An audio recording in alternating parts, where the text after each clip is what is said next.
The situation in the Strip is starting to resemble the early days of the Vietnam War more and more, and I think this is really important to talk about because history has a tendency to repeat itself. Right now, the US empire is propping up a losing colonial entity, Israel, and has been supporting them with supplies, intel, ammunition, and vehicles all throughout this genocide, and most recently has supported them directly with American special forces during the recent Nusrat refugee massacre. This is really similar to the situation in the early days of the Vietnam War. The French Empire was losing control of the entire region, and the US was supporting them with supplies, intel, weapons, ammunition, and eventually even American special forces led by the CIA during the Battle of Dien Bien Phu, which is the battle that eventually kicked out the French. After the French were kicked out, the US took over, and this eventually culminated in the Gulf of Tonkin incident. Now, if you're in the US, you probably learned about this incident by just saying that this is basically when North Vietnamese attacked the US, and then that's why the US eventually invaded Vietnam. The truth is a lot more fucked up than that. On August 2nd, 1964, US ships were performing covert operations in North Vietnamese waters, which understandably triggered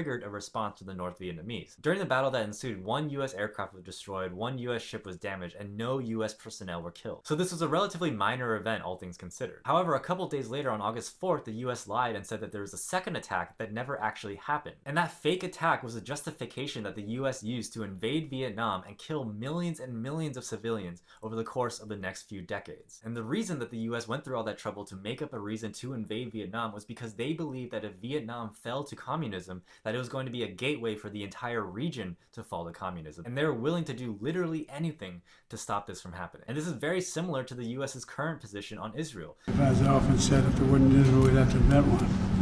Because Israel, in the US's eyes, is a critical part of the imperial system that they cannot lose no matter what. Despite the fact that the UNSC has just passed another ceasefire resolution, Netanyahu has very clearly stated that they will not stop fighting. At the same time, it even looks like Israel is gearing up to fight Hezbollah in Lebanon in a much more major way. In both of those cases, Israel needs the US's support in order to win, but now the entire world is starting to turn against them. They need a reason to keep fighting. So to me, all the pieces are there for another Gulf of Tonkin incident and much more direct involvement by the US in this genocide. Because as we know from history, the empire is not above manufacturing consent. And for us, this is a reminder to never take your eyes off of what empire is doing and to keep all the receipts. The only reason we know that the Gulf of Tonkin incident was all a lie is because of the work of citizens like you and me.